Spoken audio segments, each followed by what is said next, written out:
It's the Rome Show! With your hosts, Andrew Romanella. Regular people should be in the Olympics so you can see how actually hard what some of these people are doing are.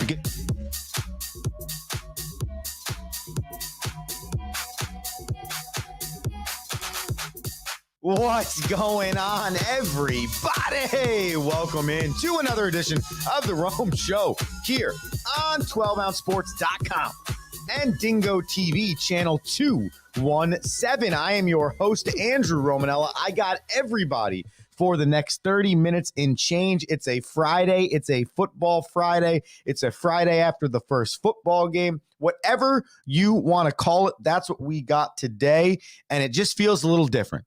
Feels slightly different waking up on a Friday knowing I just watched the first Thursday night football game of the year. I have a Friday game tonight. That is right. The Eagles versus the Packers, which we will take in our pick'em later on in the show. And then a full slate of games this weekend, including Sunday and Monday, that are going to be elite. I would have to say this before I give you the rest of the show. This is probably the hardest opening weekend to make picks on, even straight up just the money line. Like, do I want this team to win or don't I want this team to win? Take the spread out of it, all the other stuff. It was a very difficult week looking at the slate of games, which we will talk about towards the end of the show. We remind you before we get into anything that the Rome Show 1 is the Instagram, X, Facebook, TikTok, social media handle. Follow us there. The show is replayed on Dingo TV channel 217 at noon if you miss any of it, or we have the podcast wherever you listen to your podcasts. We have, besides the football game from last night, which we will break down, we also have to finish our divisional predictions for the people. We have the AFC East and the NFC East today. I got the picture up of the Football Power Index so that everyone can have an idea of what I was talking about, or the analytics that I have been looking at as we've gone through our prediction of the division winners. I got some daily data for you. And of course, like I mentioned earlier, your daily bananas, which will give us some insight into the Packers and the Eagles. So I'd like to start where we ended last night, then get into a little bit of the AFC, NFC situation. So here we go.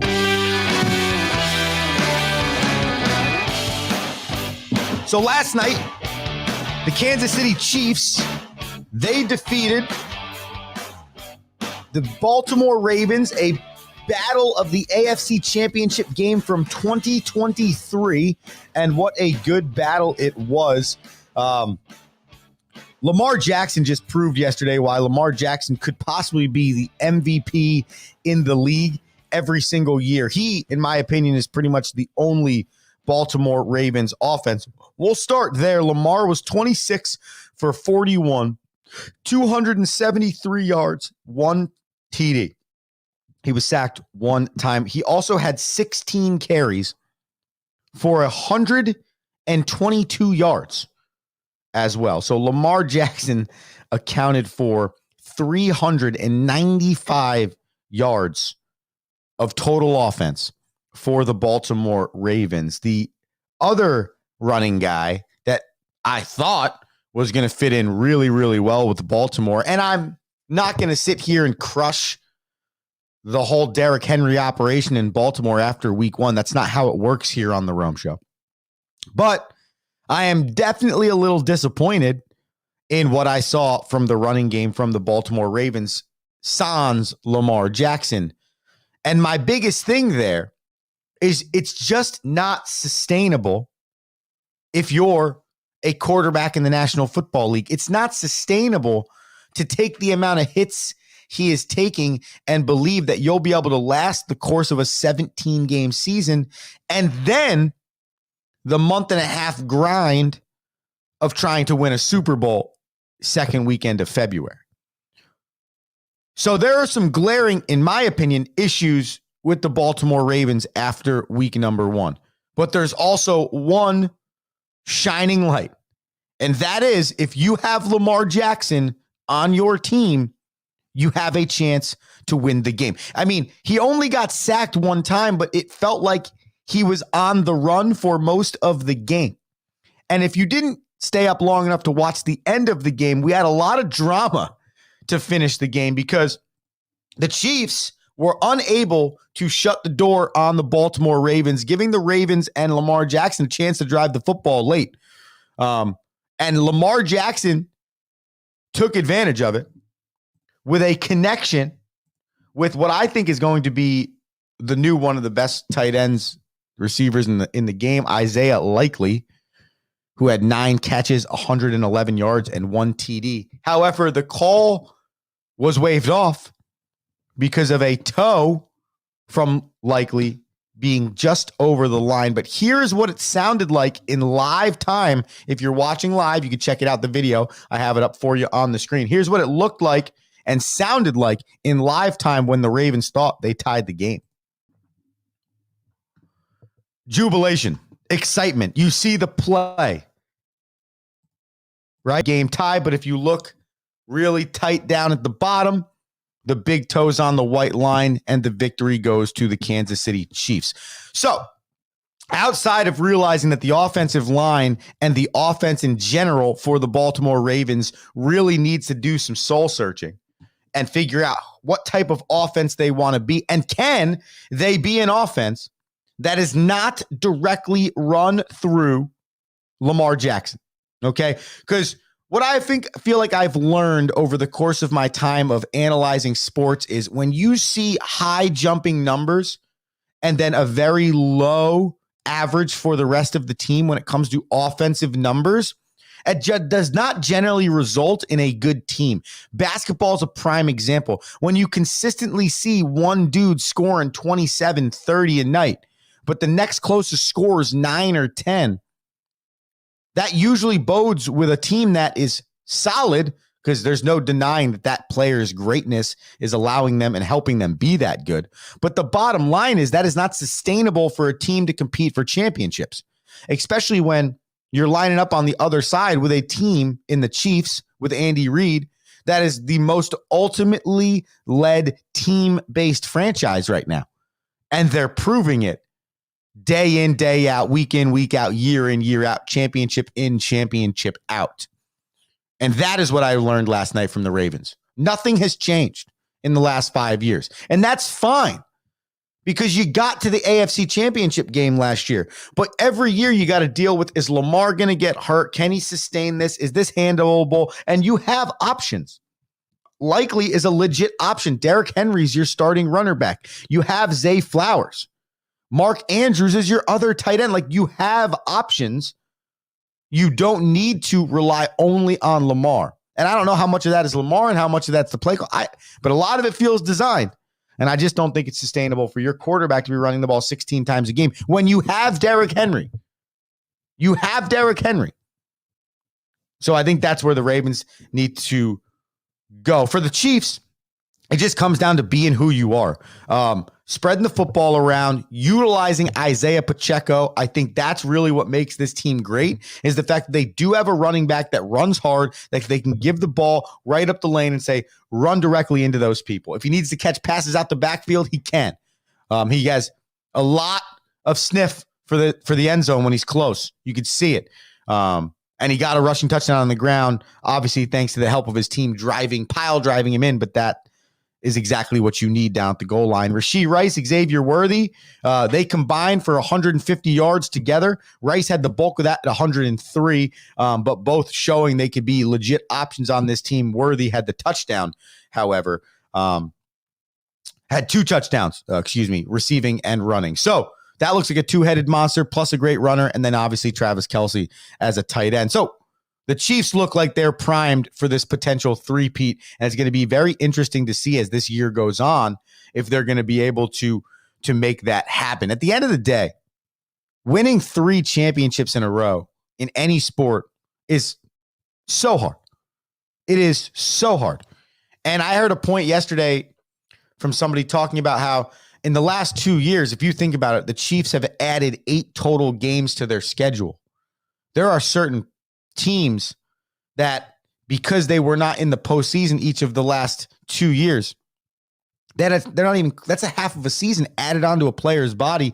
And then both years you eliminate the length with which you have an off season. You put all those factors together and you say to yourself, in this sport specifically, it's got to be extremely hard to three-peat. And on top of that, the amount of times your roster changes, 53-man roster. So your core might stay together. Your top 10 to 15 guys, 20 guys every year might stay together. But nearly half of your team probably every year is getting switched around. That's just the way the league works. So it's very difficult to do that. Kudos to Andy Reid. Kudos to the Kansas City Chiefs for figuring out what their recipe is and sticking to that recipe every single year, no matter the player. And here's the final thing I'll say. Kadarius Toney is the prime example for that. Kadarius Toney helped them win a Super Bowl. Kadarius Toney has since been cut by the Kansas City Chiefs because he doesn't fall in line with the team. He doesn't fall in line with what the Kansas City Chiefs are trying to do day in and day out. And that right there is why they can continue to sustain. I believe their dynasty, if we're going to start labeling stuff like that, ends more so with a retirement from Andy Reid and others than it does actually them losing. Like, I don't see this ending in a 4-12 season. I don't see this ending in a new quarterback for the Chiefs. I see this ending as when Mahomes and Andy Reid are done, they're done. Or Kelsey, done, they're done. But as long as you have Reid and Mahomes specifically, you have a chance if you're the Kansas City Chiefs. Tonight, the Eagles, they play host to the Green Bay Packers, and that will happen in Sao Paulo, Brazil. There's been a lot of talk about this game or whether or not some of the players are even happy going to play this game in Brazil. NFL is just trying to grow the game. And I know people say that the NFL doesn't need to grow the game in other countries because the game is so uber popular. I don't disagree. But at the end of the day, it's a part of the grow the game thought process. If they can get it more internationally, that's just more dollars in their pocket. And we all know the NFL is driven the most by the dollar figure. I've heard one of my favorite radio heads say this before. If the NFL could play football 7 days a week, they would, because it would make them money. And it's the truth. And it's a business, man, right? Yeah, it's a business. You got to make money. You have to make money. But I do think interesting starting the NFL season on a Friday, which is not a typical NFL day, and in Brazil, which I don't know if it's a driven country for American football. So either way, we have that tonight. We're going to save our breakdown for the Eagles versus the Packers for our daily banana segment, because that is where we want to break it down.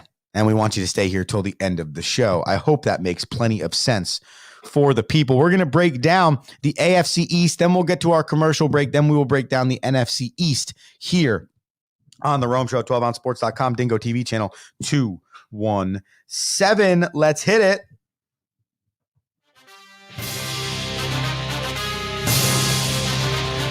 Dun, dun, dun, dun. That's the noise right there, ladies and gentlemen. You hear this noise.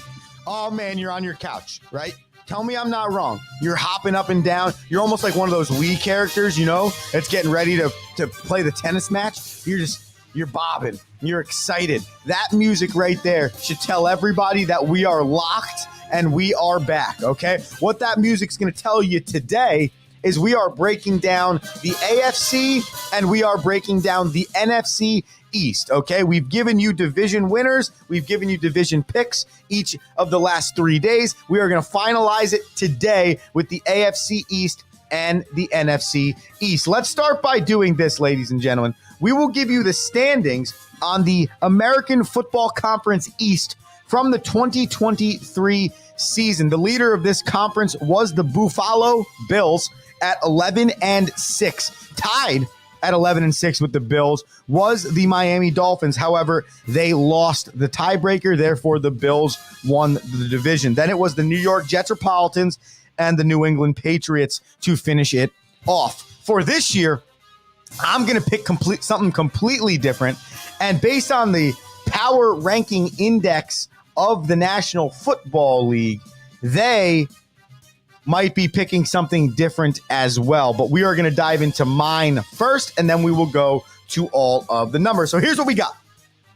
I'm going to pick the Dolphins to win this division. This is not an hot take just because I'm a Dolphins fan, because I think at the end of the day, it just comes down to the roster that you have, okay? So if I'm pitting the Dolphins up against the Jets, the Bills, and the Patriots, when you really look at the roster as a whole, talent-wise, especially on the offensive side of the ball, but overall, the Dolphins might have the best talents in this division. The only thing the Dolphins don't have right now is their ability to win in December to get them into the postseason, or get them rolling into the postseason is better terminology for me. I do think they have the weapons with Tyreek Hill, with Jalen Waddle, with Ache, Raheem Mostert, Tua Tagovailoa. They have a really good defense. They have a head coach that they believe in. There's a lot of good things going on in this organization right now. It's can they win in December? We'll find that out as the year goes on. I don't think the Buffalo Bills are going to be the worst team in the National Football League. I just think it's that year they're not going to win the AFC East. I got the Jets coming in at second place. At the end of the day, it comes down to two things for the New York Jetropolitans.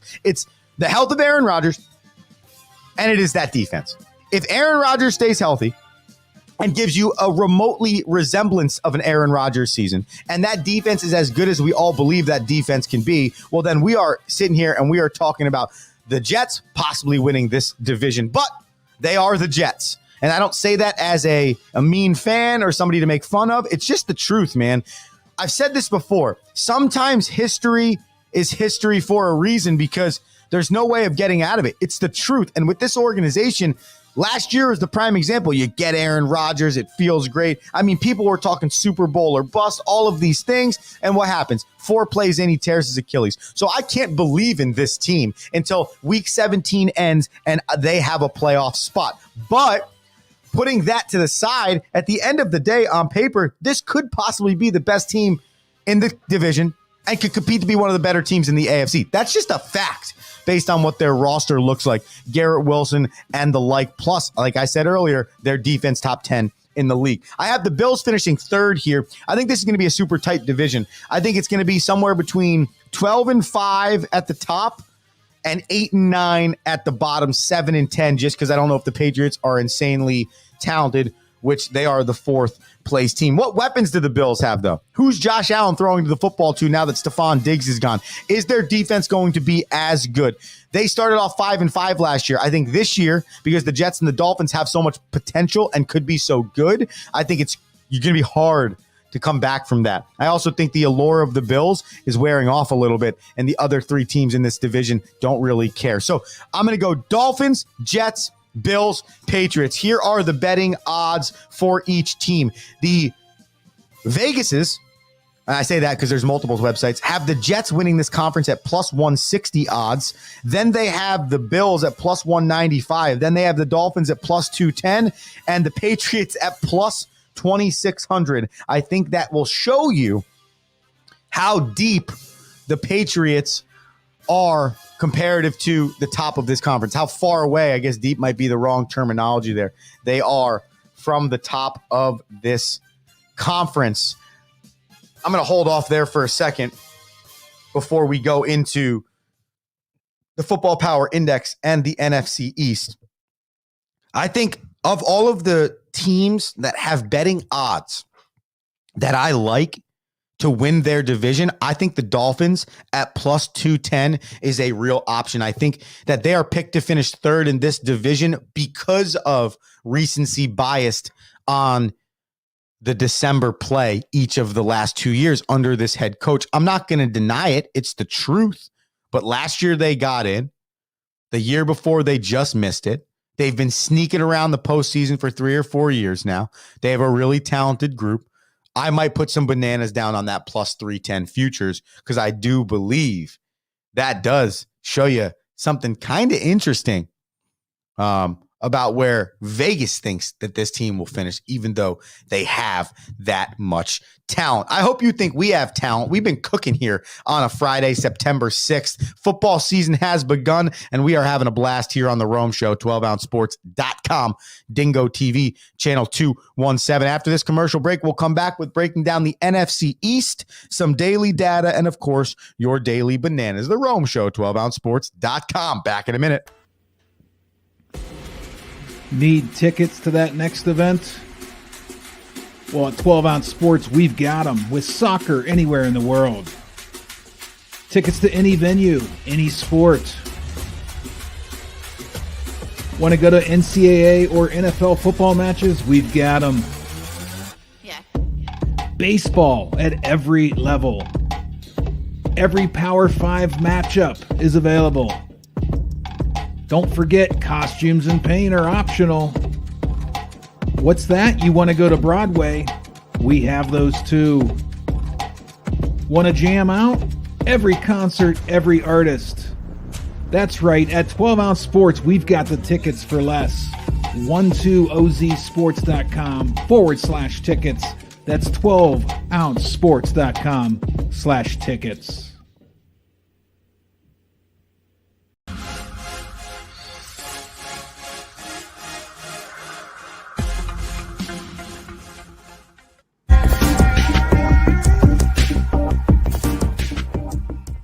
Welcome to MyBookie. You're ready to create an account and start making money, and we're here to help. And remember, you can get a bonus of up to $1,000 on your first deposit. Now you're ready to bet. Just go to mybookie.ag, visit the sportsbook, click on your bet, and input the amount you want to risk or win in the bet slip. Yes, it's that easy. Just remember, at MyBookie, you play, you win, you get paid.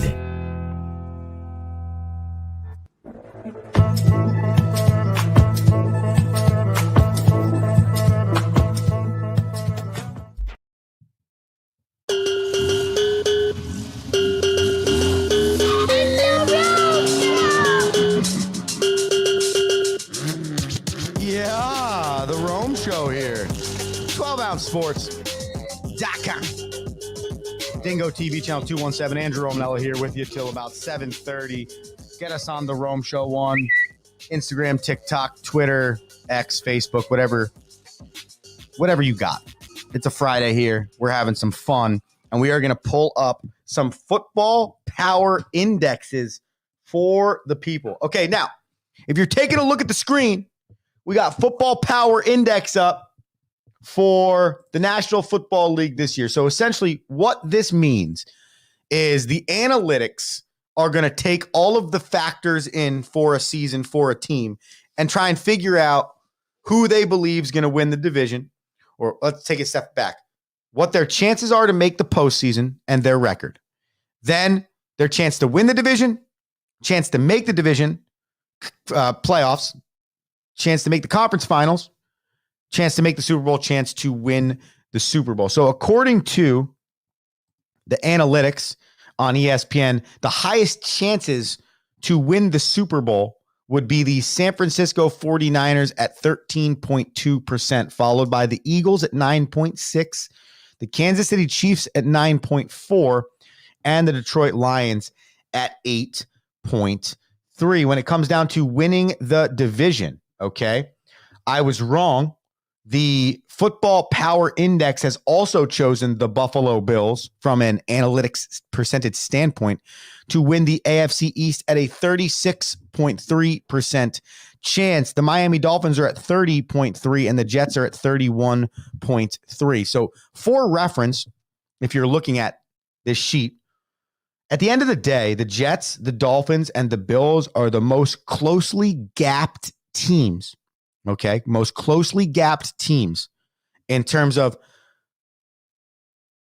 percent change from team that is predicted to win and teams that are not predicted to win. It's such a tight gap between those three teams. So it is very interesting. And if you look at the one that we have on the board right now for the Rome Show, that is essentially the overall football power index for this season, wins and losses, and all of the other stuff. So I'm going to go slightly against what the FPI says. And I'm still taking the Dolphins #1, but everything according to Vegas, right? According to analytics, according to a lot of people, some people don't think the Bills are losing this division. I just don't know who they're throwing the football to. Here's the bottom 10 teams in the football power index, if you were wondering where your favorite team stacks up and where you might want to put your bananas going into this season. All right, let's finish up here with the NFC East so that we can finish up this show. There it is. There it is. All right. I got in the NFC East, I'm going to go ahead and I'm going to take the Philadelphia Eagles to win this conference. I think it's pretty simple. I feel like that's what everyone's going to take. If you don't take the Eagles, you're probably taking the Cowboys. The reason why I take the Eagles, though, is I trust the quarterback a little bit more. I trust the organization a little bit more right now. And I just trust what's going on in that building. For some reason, the Dallas Cowboys, who I have picked to finish second in this conference, I just don't have full faith in them. Maybe it's a Mike McCarthy thing. Maybe it's a Jerry Jones thing. Maybe it's just the way they handle their business. I have no idea. But for some reason, the Eagles feel like they're primed to be better than they were last year, whereas the Cowboys feel like they're primed to disappoint me, which is what the Cowboys do every year anyways, because they lost in the first round of the playoffs to the Packers. So what are we even talking about in terms of do we have confidence in them? That's where my lack of confidence goes. So I got Eagles, Cowboys, Giants, Commanders. I'm taking the Giants over the Commanders. I know a lot of people are probably thinking the other way with that. Nah, give me the Giants. I believe in Daboll. I believe in what he's doing. And do you believe in the Daniel Jones-Malik Neighbors connection? I don't fully know about that. But when it comes down to head coach and way an organization is run, I always fall on that side. For the Commanders, again, it's the opposite. It's like the Jets. I don't trust that organization. I don't care who's your owner. I don't care how many times you change things. Jaden Daniels, do I think is going to be good? Yeah. But I just don't know if that team is going to be good enough in this division. Now, I said all that to say this. This division has not had a repeat winner in like 15 years. So we'll see what happens there. But I think it is a crapshoot. I think it's wide open like it is every year in the NFC East. But I do believe that the Eagles, with the addition of Saquon Barkley, are the leader in this division. Vegas agrees. They gave them minus 140 odds. The Cowboys are at plus 175. The Commanders are at plus 1,100. And the Giants are at plus 1,600 in terms of the odds to win the NFC East. So at the end of the day, I think I saved the NFC East for last when it comes down to breaking down this division, because I think no matter what year it is, no matter what talent's on these teams, somehow, some way, the NFC East ends up being one of the most what the heck's going to go on conferences in the National Football League. Let's give you some daily data to get done with your show here today. Wrong button, Andrew. There it is. Daily data for you today is there were only 3 total teams in the National Football League that were given minus odds or favorite odds to win their division. That is right. Only 3 teams, which I was very surprised by. I'm not going to lie to everybody. One of those teams is the aforementioned Philadelphia Eagles. Another one of those teams is the Atlanta Falcons, which really threw me for a loop, but I just think that that's how poor that division is. The other one is the San Francisco 49ers and the Chiefs. So there's 4, So 4 teams were picked at favorite odds to win their division. None are less than 210 odds. And that's the Chiefs, which I think makes sense. But I think that's pretty wild. It's so wide open. And if you look at all the odds this year, and we talked about them on the show, find them on the podcast, where you get your podcast. If you look at the odds this year, it is very interesting to see the tightness is the best way I should put it in terms of what's going to happen and what's not going to happen. What's going to happen tonight with the Eagles and the Packers? We're going to try and break it down right now for you.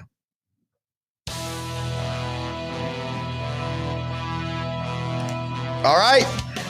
Daily Bananas last night did not go very well. I think I made some good choices, I thought, but for some reason they did not pan out. I had Lamar Jackson combined 271.5 pass and rushing yards. We got that one, as I mentioned before, 395 combined.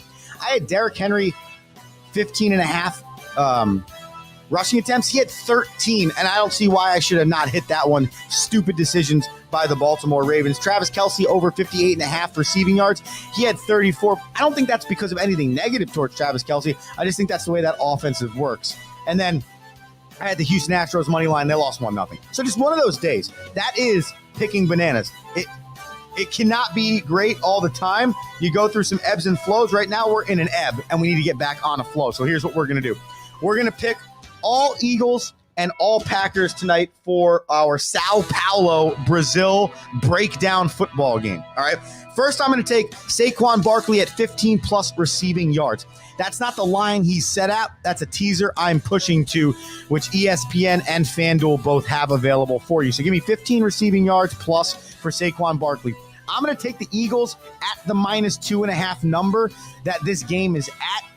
If it started to push to 3.5, I'd start to think about it, but I believe the Eagles can beat the Packers by a field goal tonight. And then I'm going to take Jalen Hurts at over 281.5 rushing and passing yards. I think he's just as good of a runner as Lamar Jackson, maybe not as agile and elusive, but can collect as many yards, but a better passer, which gives him more of an opportunity. And then, I'm going to take the Eagles to win this game. I think it's going to be a tight game.